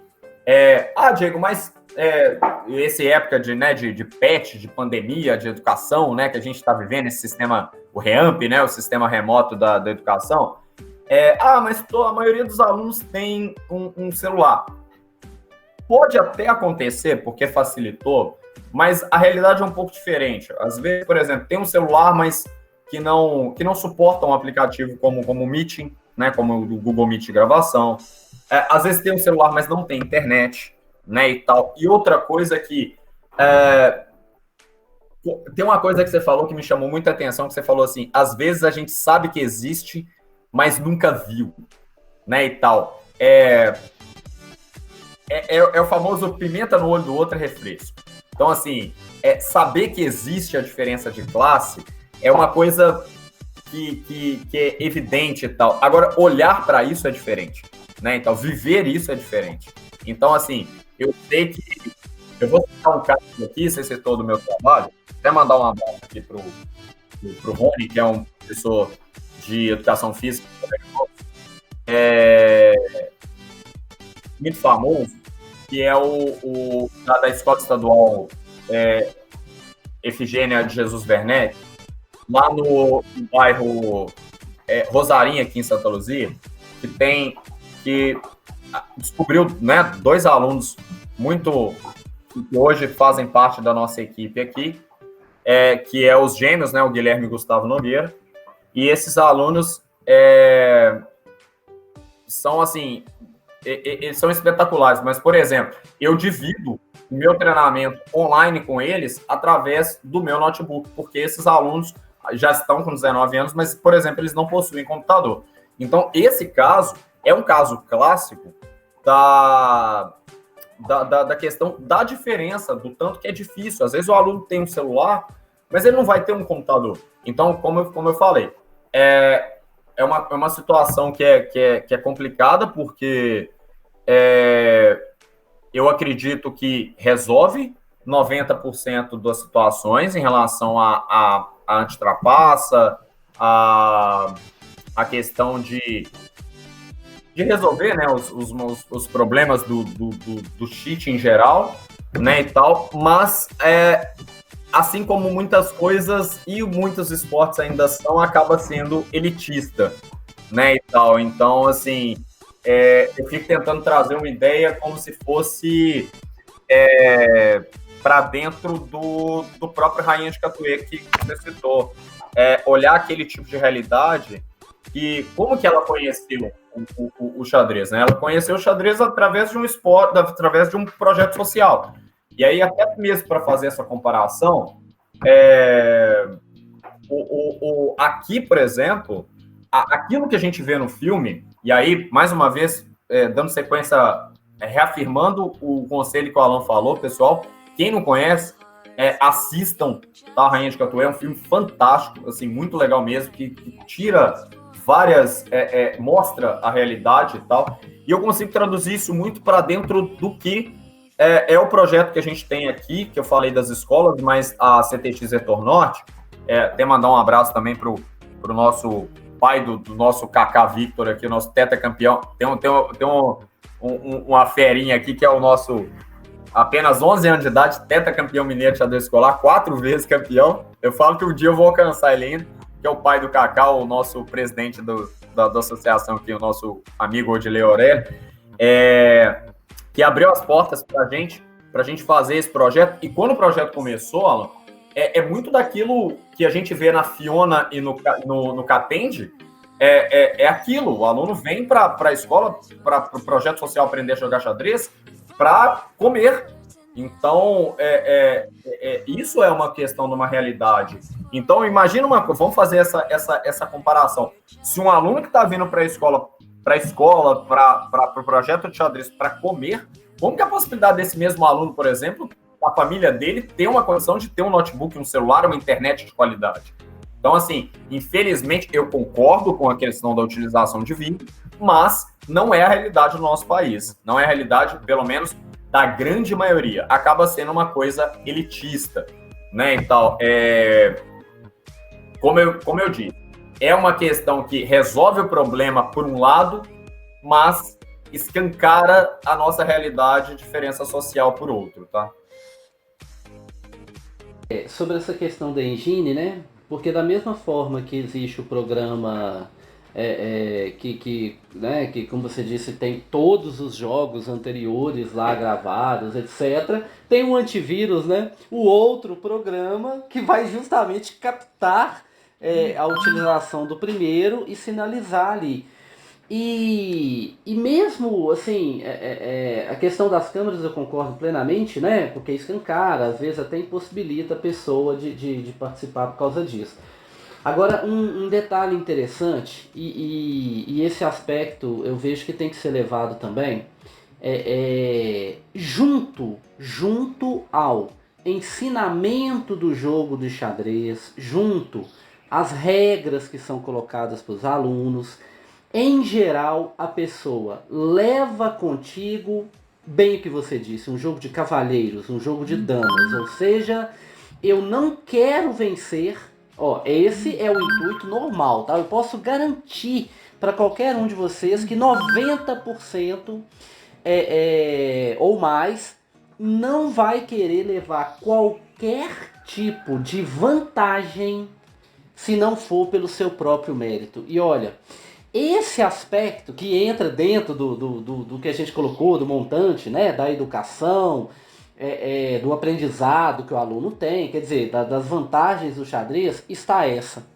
Eu não quero, veja bem, eu não quero ganhar aquele jogo de você, eu não quero ganhar aquele torneio se não for pelo meu próprio mérito, porque senão isso não tem qualquer valor. Não tem qualquer valor para o outro, né, é claro, mas o principal, a consciência, a autoconsciência, não tem valor para mim. Eu não quero a vitória se não seja com mérito. E isso o xadrez traz, mesmo antes da pandemia. Então, se, por exemplo, a pessoa não tem essa linha de raciocínio de não querer levar uma vantagem justa, uma vantagem que não seja real, criada pelo seu mérito, pelo seu estudo, com certeza este jogador, ou vamos dizer, este praticante, faltou na aula, né? Tipo assim, faltou naquela aula onde a gente falava desse aspecto. E o mais interessante é que quando a gente fala nesse aspecto, ele é relacionado ao xadrez, evidentemente, né? Mas assim, ele vale e o aluno leva isso também para as outras práticas, né? Para as outras coisas, quer dizer, uma referência positiva. E algo que mostra, comprova isso, para quem nunca teve a oportunidade de presenciar um campeonato de xadrez, né? Porque muitas vezes eles estão realmente escondidos nos cantos, né? Saibam que, se você não é praticante, depois de uma partida de xadrez, depois, né, de finalizada, depois de concretizado o resultado, é muito comum, mas muito comum mesmo, quase que uma prática que os jogadores então conversem ali um pouco sobre o jogo, inclusive dando, geralmente o vencedor, mas em geral os dois começam a conversar sobre o que aconteceu. Quer dizer, poxa, mestre, vamos supor que que o Diego seja o vencedor, né? Aliás, eu já joguei com o Diego, né? 2 vezes em campeonato e perdi. E ele sempre se dispõe, não só comigo, é claro, isso faz parte do xadrez, a colocar, olha, nesse ponto aqui, talvez a melhor escolha, né, tenha sido essa, ou tenha sido aquela. E nesse ponto, você consegue perceber claramente aquela questão do cavalheirismo. O xadrez nos permite uma situação muito interessante. O Diego já passou por isso, eu também já passei. Que o pupilo, né? O pupilo, em geral, ele pode realmente superar o mestre, né? Quer dizer, aquele que o ensinou. Da mesma forma que a pessoa que me ensinou a jogar xadrez, que como a gente comentou anteriormente, a gente nunca esquece quem é. Hoje ela não consegue nem assim, chegar nem perto de vencer. O meu pupilo lá da escola que eu comentei agora há pouco no programa, o Matheus, ele ficou super, hiper, maxi feliz, colocou em todos os grupos que havia vencido, né, o mestre. Então quer dizer, o xadrez tem muito disso, sabe? Eu acho que esse aspecto ele tem que ser valorizado. Essa questão do cavalheirismo, eu não quero levar vantagem se não for, né, de forma correta. E sobre o xadrez na pandemia, a gente realizou aqui uns 2 na verdade, 2 torneios e uma live, né, sobre o xadrez em Pedro Leopoldo, um torneio escolar online. E eu não quero comentar exatamente sobre o torneio, porque o Marley, né, o nosso querido aluno aqui, ele também, né, o Marley da escola Magno Claré, ele teve um desempenho excelente, né? Mas eu quero comentar sobre um outro aspecto. Um participante que não foi o vencedor, depois do campeonato, né? A gente manda os resultados, convida para participar do próximo, etc. E a mãe desse aluno me mandou uma mensagem. Evidentemente que eu não vou, né, fazer citações, mas ela me disse uma coisa que realmente é o 14º salário, tá? Isso não tem preço, tá? Não existe pagamento para isso. E ela disse em palavras parecidas com essas que esse torneio, o xadrez, era muito, muito importante para o filho dela, que estava entrando num quadro depressivo e graças a essa possibilidade de fazer a prática do xadrez, deu um levante no ímpeto dele, de dar uma estudada, de querer vencer ou de querer, né, participar com grandeza, e isso fez muito bem para ele. Então, quer dizer, isso é um outro aspecto do xadrez aí durante a pandemia, né? O nosso querido colega Roberto de Nova Lima, né? Sempre com torneios. A pessoa que tiver disposta, né? Que tiver a condição. O Roberto, aliás, hein, ô Diego, seria um excelente convidado aqui pra gente também, né? Pra gente trazer no programa, porque ele, para mim, ele é uma referência nessa pandemia, né? Quer dizer, você passou para ele ali as dicas dos torneios e agora a gente sempre que olha no celular tem um torneio aí disponível, né? Então, no aspecto da pandemia, o xadrez, ele realmente, principalmente, eu pude acompanhar isso bem de perto. Naquele começo ali, onde ficou tudo parado, as pessoas não podiam sequer sair de casa, né? A orientação era essa. Ele veio como esse abraço, né? Falou, olha, aqui você tem amigos mesmo que à distância, você tem o tempo todo pessoas ali à sua disposição. Aliás, isso já acontecia mesmo antes da pandemia, né? Esse aspecto online do xadrez, né? Que faz parte da história do próprio Magnus, né? Do menino Magnus lá que o pai dele tentou ensinar quando jovem, mas depois a informática, né? Que naquela época ainda, não vou dizer que engatinhava, mas assim, ainda era menos presente, foi parte dessa formação. Talvez ele tenha sido um dos primeiros, né? A usar da informática como um grande degrau, um grande impulso, né? Para o seu crescimento. Então, assim, sobre esse aspecto do xadrez na pandemia, eu vejo que da seguinte forma, em resumo, bastante positivo. Algumas pessoas que não jogavam, de repente até se interessaram, né, por esse aspecto de ter sempre a companhia. E esse ponto também que você comentou aí das câmeras, né, que é uma forma de você fazer a fiscalização, mas por outro lado, existe uma outra forma interna que é a o autocontrole, né? Quer dizer, não o autocontrole, quer dizer, eu não quero levar vantagem que não seja uma vantagem construída por mim, também tem um ponto muito forte nisso aí. Se o praticante do xadrez, o jogador, faltou a essa aula, realmente tem um problema. E sobre essa questão da internet, teve um campeonato aí para trás, há 2 meses, né, que o Magnus Carlsen estava jogando com o japonês, nossa, o nome dele. Bom, e aí a conexão do japonês caiu. Na partida seguinte, e aí o Magnus Carlsen levou a vitória, né, porque o jogador perdeu a conexão, tá. Na partida seguinte, o Magnus Carlsen entregou o jogo, né, para devolver os pontos para essa pessoa. Quer dizer, isso que é de arrepiar resume bem o que é o xadrez. E não podia se esperar menos da pessoa que é hoje a referência do jogo, né? Agora, Diego, uma perguntinha para você capiciosa aí, vamos ver se você tá, né, ok. Você acha que o Brasil né, a gente teve no tênis o Guga, né? Eu me lembro que o Guga, a gente assistia jogos de tênis sempre com aqueles estrangeiros, né? Aqueles estrangeiros jogando de branco, com o cabelinho bem cortadinho, e de repente veio o Guga com aquele uniforme azul e amarelo, né? Com um estilo todo diferente, e fez com que os jogos de tênis que a gente assistia tivesse um outro rosto, né? Porque você saiu daquela torcida pela simpatia, ou seja, simpatizei com esse, eu vou torcer para ele, para você torcer pelo seu próprio país. Hoje, é claro que a gente torce, e os jogos do Magnus, nessas grandes lideranças aí, né, do Firuja, são jogos interessantes. Mas assim, será que a gente está longe ou perto de, num torneio internacional de xadrez, ver um brasileiro ali no topo?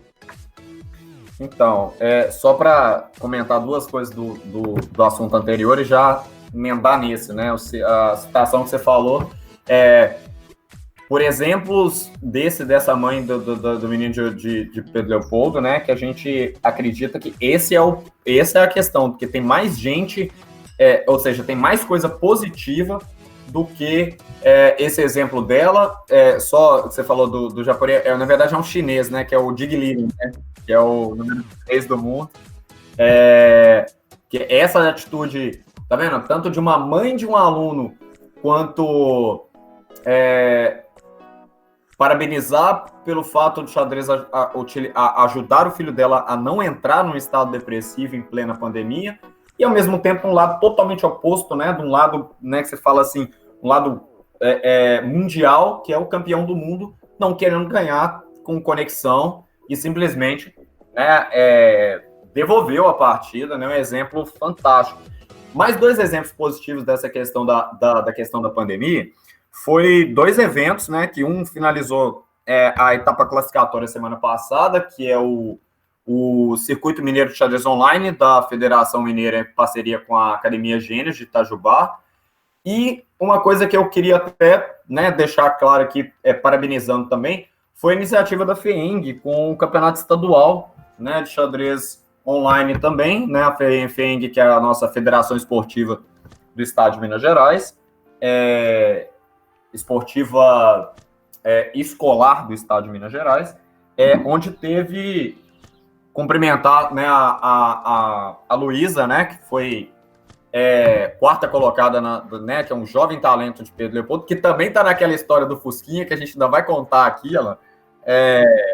Então, parabenizar, né, as meninas, os resultados que teve, principalmente, né, o pessoal da FEENG em época de pandemia, ou seja, apesar de termos aspectos negativos, eu acredito que não paramos enquanto xadrez, enquanto educação e tal, enquanto esporte. Então, tem muita coisa positiva que a gente pode pegar desses 7 meses de pandemia. Bom, vamos lá, essa pergunta é bem interessante, né, e tal. Assim, cabe lembrar ou informar, principalmente ao nosso ouvinte, que o Brasil já chegou a ter o número 3 do mundo, que foi o José, né, Henrique Mecking, o nosso Mequinho, nem sei se Se for José, desculpa aí, mas o nosso Henrique Mac, nem sei se tem José no nome, mas vamos lá. Nosso Henrique Mac, né, o Mequinho, que foi número 3 do mundo na década de 70, quando ainda existia o Império, o domínio soviético, né, do xadrez, principalmente os dois, né, primeiros colocados eram o Anatoly Karpov e o Viktor Korchnoi.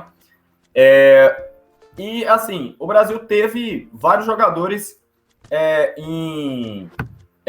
que chegaram a estar figurando no top 100 do mundo, né? O Rafael Leitão, nosso heptacampeão brasileiro, a Gilberto Milos, Giovanni Vescov, Alexander Fier. Nós tivemos grandes jogadores que figuraram entre os 100 melhores do mundo em alguma época do ranking. E alguns destaques interessantes, as equipes olímpicas, principalmente a equipe feminina, que teve os resultados assim, ficando entre as 10 primeiras na década de 80, né, várias jogadoras destaque, né, a Joara Chaves, a Regina Ribeiro, Regina Bonfim, Suzana Chang, então, o José foi mal aí, pessoal. Henrique Costa Mac, foi mal.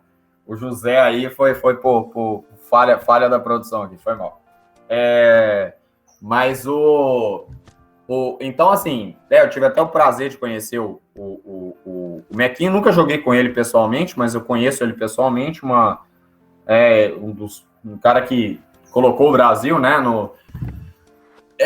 em evidência durante muito tempo e tal. Assim, há torneios onde os brasileiros se aventuram na Europa, inclusive com resultados bem positivos. Ano passado, o Evandro empatou com o Topalov numa partida fantástica, né? O Topalov é ex-campeão mundial da FIDE, da Bulgária. A gente tem várias vezes o pessoal se aventura lá pela Europa e principalmente hoje a gente tem um jogador, referência talvez o jogador mais ativo do Brasil, que é o Alexander Fier, né? O Fier mora é um dos grandes mestres do Brasil, mora na Geórgia, né? Casado com uma WGM, a Nino Matzorazzi, né? Uma casa francesa, então, que joga vários torneios na questão da Europa. O problema é que às vezes, assim, existe um torneio muito famoso de xadrez, que foi até interrompido por causa da pandemia, que é o torneio de candidatos, onde 8 jogadores se enfrentam para definir que o vencedor tem o direito de desafiar o campeão do mundo. Então, aí, essa pergunta que, te falando assim, Alan, hoje eu acho meio difícil a gente ter um brasileiro, né, embora a gente tenha vários talentos, como o nosso, que até ganhou do Carlsen recentemente na internet, né? O nosso Super, né? O Luiz Paulo Super, de São Paulo. O Iago Santiago, o próprio nosso, citei, né? O nosso GM mineirinho aqui, o nosso grande Evandro Barbosa. Nós temos uma geração muito boa de atletas e tal, principalmente no nosso estado. Para quem não conhece, né, a história do nosso estado, a gente tem, além do Evandro, nós temos aí no mestre internacional amigaço nosso, o Roberto Molina. Mandar um abraço pro Molina, né, Gandhi, né, tá aí para quem quiser acompanhar, né, tanto na Twitch quanto no YouTube, né, quiser aprender melhor a questão de xadrez, e vários outros, né, jogadores assim, que o Wellington Rocha de Montes Claros, mestre internacional, Luiz Alexandre, o nosso grande, esse aí eu faço questão também, dois de trazer, que é o mestre Fide, o Frederico Cazel, grande, gente boa demais, e tal, e um dos caras que mais foram responsáveis, assim, pelo meu crescimento, dois deles, vários, na verdade, Sheridan Ribeiro, que, assim, professor, pedagogo, futuro pedagogo, grande incentivador do xadrez mineiro, Lucas Crespo, o nosso mestre nacional da Casa de Xadrez, o Júlio Lapertosa, Igor Ribeiro Campos, Mestre Fid, Luiz Alexandre, nós temos Daniel Castro, nós temos grandes jogadores aqui no nosso estado de Minas Gerais. E por que não, mais uma vez, citar, né, nossos talentos aí, a nossa tricampeã mineira, a Haruna Rama, a nossa mineirinha de Juiz de Fora lá, a Isabela Conte, que tá aí, já foi nessa última Olimpíada Online, nós tivemos uma mineira, né, Isabela Conte, representando na seleção brasileira de xadrez, né, disputando a Olimpíada Online e fazendo bonito, assim, jogando de igual para igual com as gringas lá de fora e tal, mas ainda assim, o Brasil tem o seu lugar de destaque, né, mas comparado com essas forças, aonde o xadrez tem um xadrez de base, nós temos hoje principalmente e não sai muito, né, do que a gente tem nas potências, principalmente quando a gente olha Estados Unidos, Rússia e China, né, então talvez tem outros países, claro, que como principalmente a Índia, que tem essa diferença de classe muito grande, mas que tem uma política voltada para o xadrez de base de forma grandiosa, né? Eles fazem um trabalho excepcional, mas eu acredito que, assim, com o incentivo de vários projetos em questão de escola, porque aí a gente está falando de dois aspectos, né? Nós temos o xadrez escolar, né? Que tem essa característica, e nós temos o xadrez de alto rendimento, que é totalmente diferente nesse caso, né? O xadrez de alto rendimento, ele tem que ter, né, essa questão da dedicação. Quando a gente vê, não surgem, por exemplo, Mozart e Beethoven da noite para o dia, não surgem Magnus Carlsens da noite para o dia. Então, assim, mas claro que hoje o Brasil tem 14 grandes mestres, né, e tal, e curiosamente, todos eles homens, nós não temos nenhuma grande mestre mulher ainda, né, e tal, mas temos vários destaques, né, a nível nacional, e nós esperamos, né, que futuramente, com a questão do incentivo de xadrez nas escolas, com incentivo de xadrez através das políticas públicas, mais patrocínios voltados às grandes equipes, que tenha uma reformulação, né, essa é a minha opinião pessoal, na direção, né, do xadrez do Brasil, enquanto estrutura, enquanto incentivo aos atletas. Eu acredito que, quem sabe, né, em breve a gente possa ter um resultado positivo. Diego, sobre a questão do Molina, nós vamos fazer uma forcinha para trazer ele aqui, né? Você é capivara, rapaz, né? Aí Opa. A gente vai contar as histórias aí dessas frases dele que já estão virando assim, quase que, né, a gente do nada assim começa a falar do milharal, né? Vamos ver se o Molina... Mas o milharal de Pedro Leopoldo. Isso, vamos ver se o Molina aparece aqui com a gente também. E você tocou nesse assunto super, super, super importante e interessante. Esse programa, né, o 8x8 aqui na Rádio Veloce, que tem a participação do ouvinte, né, depois que o programa passa ao vivo, todas as quintas-feiras, às 19 horas, ele vai também para o YouTube, né, pro canal lá. Então você, de repente, se você não conseguiu ali um horário para escutar na hora, você pode escutar depois também. É justamente isso, tá? Um canal para a gente falar, para a gente trazer essas pessoas, né, que fazem parte aí da história e mais, aquelas pessoas que vão fazer parte da história, que estão construindo a história, né? Ou seja, a gente trazer também por exemplo, um dos seus alunos aí para contar, né, ali do outro lado, o que o xadrez pode fazer pela gente, né? O que ele pode trazer de interessante pra gente. E fica a dica, né? Você bem colocou aí Estados Unidos, Rússia, China, apesar das diferenças sociais, países bem desenvolvidos, que tem o xadrez como uma de suas estruturas, né? Quer dizer, lá na escola você já tem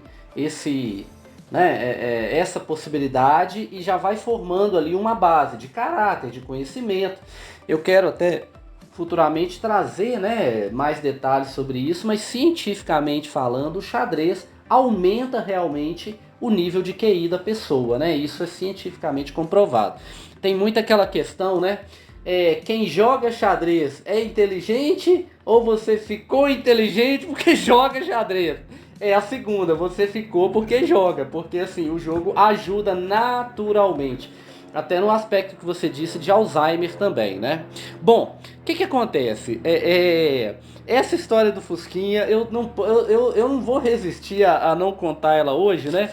Porque dentro, né, desse nosso trabalho aí de professor, né, o Diego faz isso, assim, eu já tive a oportunidade, né, de conversar com alunos no Diego, né, em torneios que eu fui lá em Santa Luzia participar. E assim, a base de conhecimento do jogo que eles têm, da regra, sabe? É algo realmente assim impressionante. O menino, você conversando com ele, é mesmo que você tá conversando com o Diego, assim, sabe? Porque ele consegue passar muito bem para os alunos, né?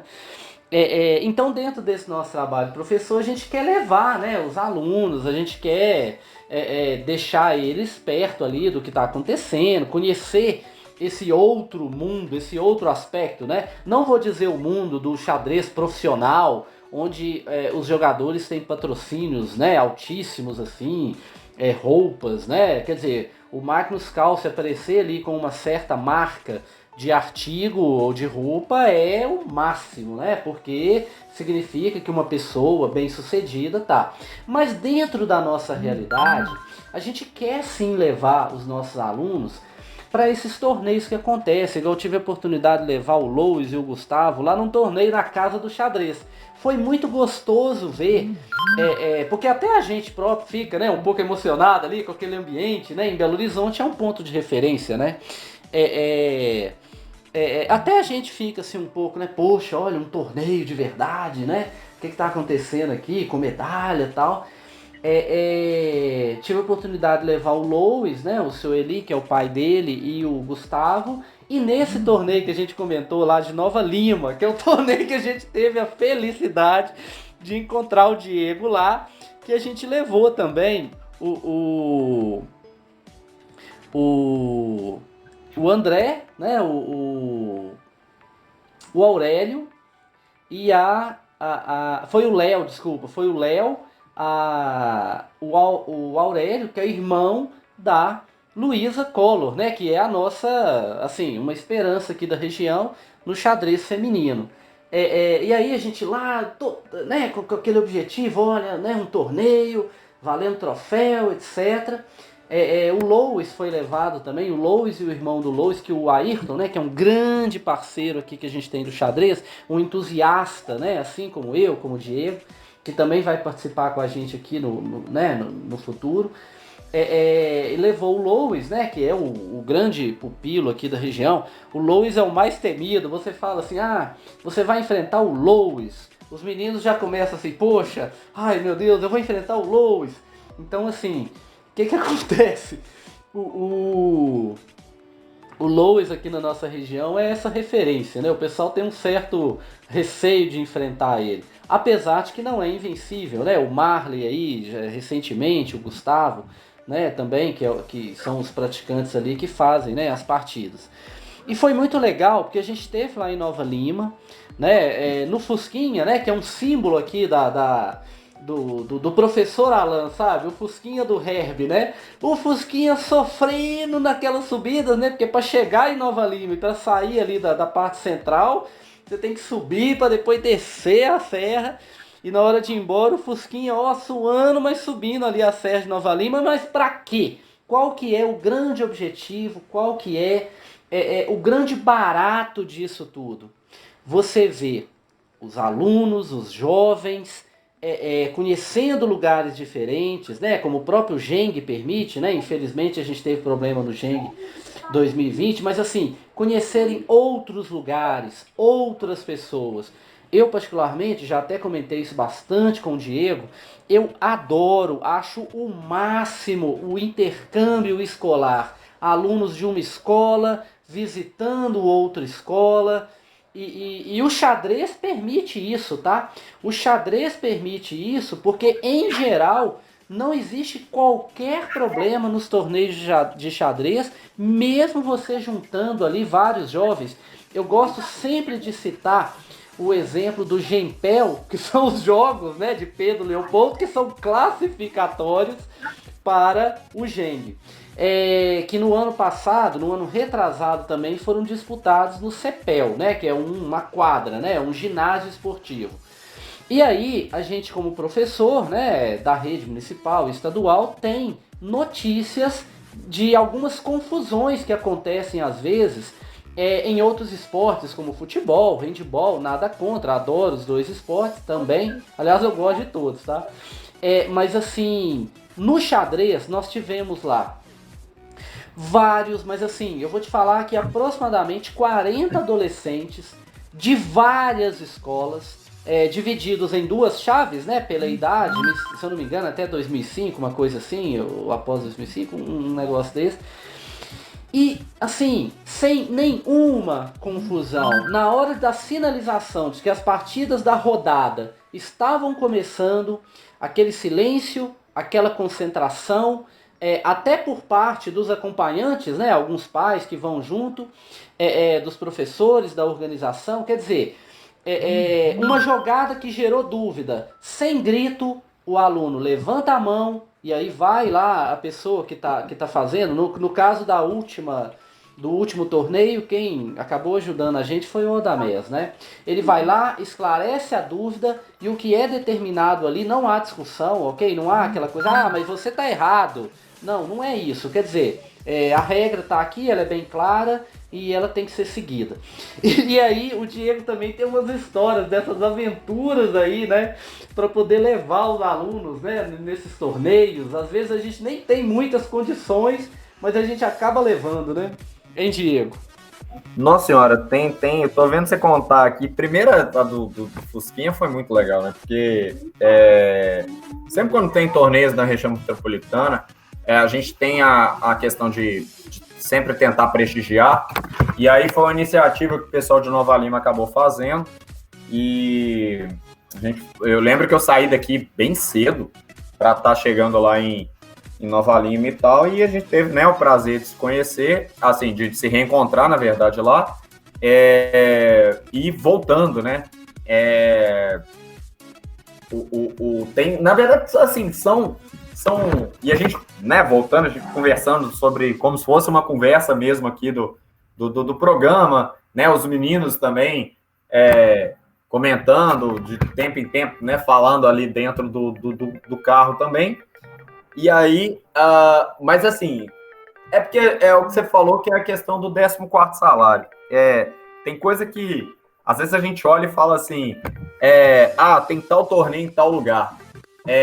Será que dá para ir? Então, assim, cada coisa que a gente faz para possibilitar que esses alunos participem, então, assim, rifa, bingo, até mesmo, né, principalmente promovido aqui pela associação, a gente tem vários casos, assim, que a gente tá assim, se for listar tanta coisa que já aconteceu, sair a pé daqui, lá no meio de Venda Nova, para fazer inscrição dos meninos no torneio escolar. Nossa, puxando pela memória, assim, tem bastante coisa e tal, que a gente, além, como eu disse, da questão das rifas, tem uma que é muito curiosa, que é a do brasileiro de Blumenau, em 2017, que é assim... A história é rir para não chorar, na verdade, porque a gente conseguiu classificar 4 atletas para disputar o brasileiro e foi uma correria danada para conseguir patrocínio, para conseguir, né, apoio do poder público, e aí parece que você você tem que ficar mendigando as coisas, né, para conseguir e tal. E aí, mas com apoio, né, da associação e tal, né, a gente correu muito atrás do patrocínio e fomos para lá. Só que, como parte do dinheiro era contrapartida do poder público, da secretaria, da prefeitura, nós descemos no dia, eu lembro bem, no dia 7 de setembro de 2017, a gente desce no aeroporto de Navegantes com os alunos para disputar. Na verdade, no dia 6 que a gente foi, quando o dia 7, que era o feriado que começou o torneio, a gente escuta, abre as redes sociais escutando que a prefeita de Santa Luzia tinha sido presa e tal. E aí trocou os secretários e tal, e o dinheiro não caiu na conta. A gente precisava para viajar. E aí,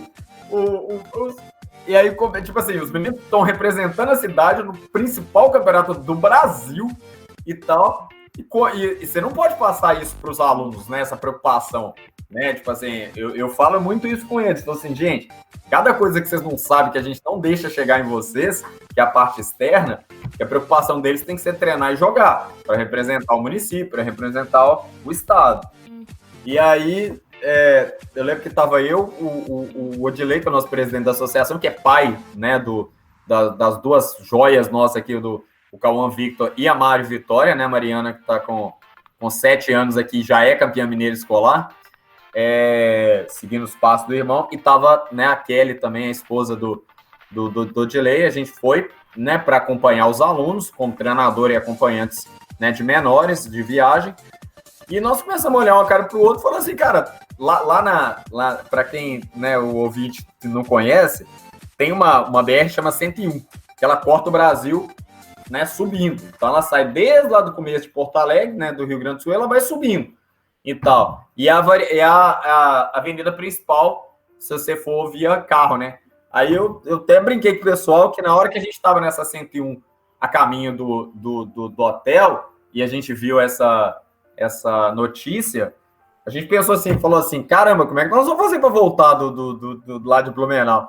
E nessa hora tinha um viajante, um caixeiro assim, passando com os burrinhos, que eu falei com o pessoal, nós vamos ter que pedir carona para ele e tal, e subir. Falou, filho, você tá indo até onde? Paraná? Vamos, põe todo mundo lá no negócio e volta. Mas aí, graças a Deus, a gente pede cartão emprestado aqui, pede cartão emprestado lá, fechamos o último dia de viagem, que como o dinheiro não caiu, a gente parcelou. Você tem ideia, nós saímos de Navegantes de Santa Catarina 6 horas da manhã, de avião, só que com as escalas de aeroporto, fomos chegar em Santa Luzia 11 horas da noite. Então, né, nós fomos para escala em Porto Alegre, depois escala em São Paulo, aí mais 7 horas esperando voo, que tal, e fomos chegar aqui. Mas assim, tudo em prol dos meninos, né, Alan? Tudo em prol dos alunos, né, para que eles possam desfrutar de torneio. Mas assim, tem muito caso, né, assim, de coisa que a gente vai lembrando assim com o passar do tempo, né? À medida daqui no 8x8, a gente vai contando os causos e coisas que vão acontecendo nas partidas de xadrez. Tem esses, né? De rir para não chorar, porque acabou, graças a Deus, deu tudo certo. Nós tivemos lá nesse torneio 2 medalhistas, né? Ficamos no feminino em 5º e 6º lugar, então foi um resultado assim bem importante tanto para as atletas quanto para o trabalho, o nosso trabalho em si aqui no clube, né? Então a gente vai, né, cada vez mais mostrando para o nosso ouvinte aqui esses casos que a gente conta através da história do xadrez, né? E engraçado no caso lá do Fusquinha, porque os meninos ouvindo, né? Porque você é um grande empolgado de xadrez, eu também sou. Eu me lembro que tava Luiz, Aurélio e Gabriel voltando com a gente, né? E assim, a gente muito empolgado com as nossas conversas, né? Falando sobre as possibilidades, e os meninos devem ter ficado até assim, com os olhos assim, esbugalhar, fala, puxa, mas esses dois aqui falam, hein? Que é isso? É muita coisa. E tá aqui, ó, o resultado disso tá justamente aqui, essa conversa, né, sobre xadrez. Vocês que estão nos ouvindo agora, que já jogam, que já, né, conhecem essas histórias, podem contar pra gente também esses casos, viu? Super interessante, a gente tem certeza, né, de outras histórias aí interessantes, desse incentivo no jogo, as loucuras, né, que às vezes a gente faz para poder né, para poder possibilitar. Uma que eu gosto de contar também é que dentro, né, da evolução desse projeto de tentar levar o xadrez ali para as escolas, muitas vezes ou em grande parte, não em todas, mas em grande parte das vezes, a escola não tem a verba ali para poder adquirir jogos, né, de xadrez. Como você disse, o jogo de xadrez na escola, normalmente, ele fica lá no fundo do armário do professor de educação física, e quando tá chovendo, fala, pega lá o jogo. E aí tem peça, cada um de um jogo, trocada, todo empoeirado, né, pra ficar ali. E o pior, hein, Diego, não sei se você tem o mesmo sentimento que eu. Quando você vê um menino jogando dama com as peças de xadrez, dá uma dor no coração, que eu vou te falar uma coisa. Isso machuca, viu? E muitas vezes as escolas não têm o dinheiro para poder fazer essa aquisição. E aí, apesar do jogo de xadrez de papelão ser super legal, eu pensei, pra gente fazer um campeonato aqui top de linha, que tal se a gente comprasse uns jogos de xadrez pela internet, mesmo que barato, né? Mas para o aluno também se incentivar, né? Se sentir valorizado. Aí, gente, eu peguei aqui no meu cartão de crédito, comprei os jogos e chegou aqui em casa uma caixa, né? Acho que foram aproximadamente 10 kits, né? Com tabuleiro e jogo. E para explicar para minha esposa que eu tinha gasto o nosso dinheiro, né? Para poder comprar. Não, isso aqui é da escola. Não, isso aqui é da escola, tá? Eu tô deixando aqui em casa para não ter perigo de perder, mas é da escola. Aí o ano acaba, fala, mas você não vai devolver para a escola, não? Tipo assim, não era da escola, a caixa dos jogos ainda tá aqui. Então, quer dizer, a gente vai fazendo o que a gente pode, né, realmente, para poder chegar no ponto. As inscrições dos alunos lá no torneio da Casa do Xadrez, sabe? Ah, vai dar, não vai não? Vamos bancar, porque eu quero propiciar para eles, né, essa experiência. E essas viagens, como você disse, né, tipo assim, vamos lá. Veja bem, será, aí eu te pergunto não, né, sei lá, a gente conversa aqui. Será, para quem não joga xadrez, tá, vamos deixar o pessoal curioso. Será que alguém, em sã consciência, sairia muito cedo de casa em Santa Luzia, né, Diego? Para baixar lá em Nova Lima, se não fosse algo legal, que fosse algo prazeroso, né? Algo que te dê a satisfação. E detalhe, não é apenas a satisfação do jogo. A gente está falando da satisfação de encontrar pessoas legais, pessoas interessantes, né? De você conversar, de você trocar ideia e ter ali um nível de amizades muito bom. O Diego, é o seguinte, a gente está chegando aqui nessa fase final do programa, agradecer, né, quem se dispôs desse tempo aqui para nos ouvir. Esse é o programa 8x8, né, Xadrez, da Rádio Veloce. É um projeto novo, esse aqui é o programa número 1. Na semana que vem a gente volta nesse mesmo dia, quinta-feira, a partir das 19 horas até as 21. A gente vai para a semana que vem trazer já um convidado, né? Mais adiante a gente vai fazer esse programa ao vivo, tá? Então, assim, a participação do ouvinte vai ser ali no momento, na hora mesmo, né? Com as histórias, as participações.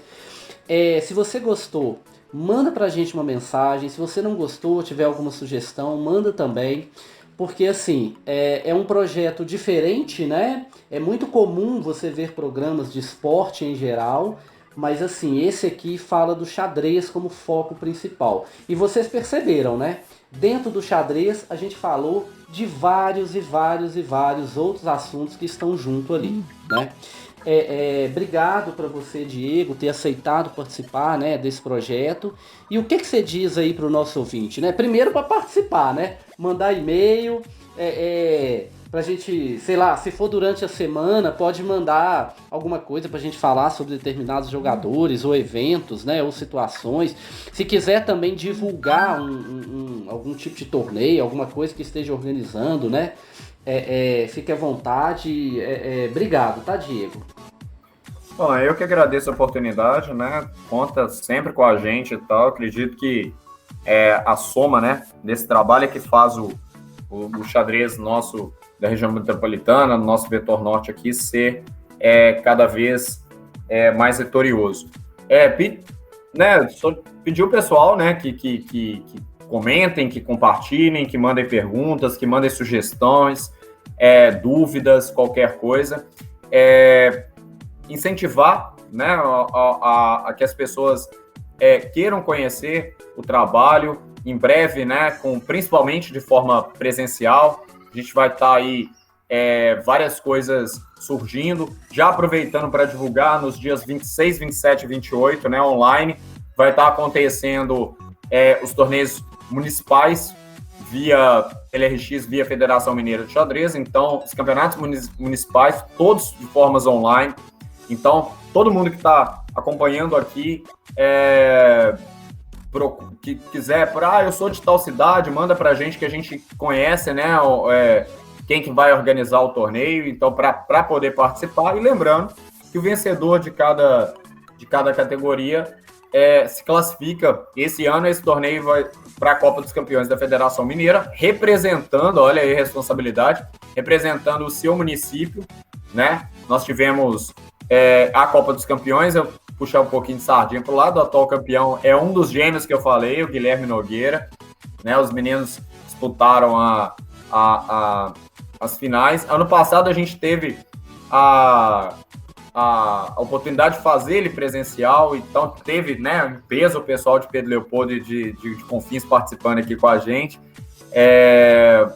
Então a gente fazer essa dobradinha, né, esse intercâmbio é muito importante, né? Então convidar todo mundo, né, que queiram participar, entre em contato com a gente, não só, né, através do programa, queira aprender a jogar xadrez, através, né, de todos os projetos, né, que a gente desenvolve aqui nas cidades, no Vetor Norte, na região metropolitana em geral, né, esse surgimento aí da LRX Grande BH, mandar um abraço pro pessoal, né, pro Ricardo, pro Domício, pro Bruno, Pedrão de Nova Lima, Roberto, que você já citou, pro Meilon, nosso presidente, para todas as pessoas que estão encabidas, né, juntas, em fortalecer o xadrez metropolitano, em parceria, né, com a Federação Mineira de Xadrez. Então a gente vai... Então é isso, agradecer a oportunidade e sempre, né, através do programa 8x8, a gente trazer esse mundo interativo, o xadrez de forma divertida, de forma educacional, né, de forma também, né, as notícias durante a semana, durante o mês, de tudo que está acontecendo no xadrez. Então, é só agradecer, Alan. Falou Diego Souza Lages, aqui Alan Mendonça Pereira. Um grande abraço para vocês. Esperamos na quinta-feira, 19 horas, no programa 8x8, www.radioveloci.com. Tchau! Valeu! Falou.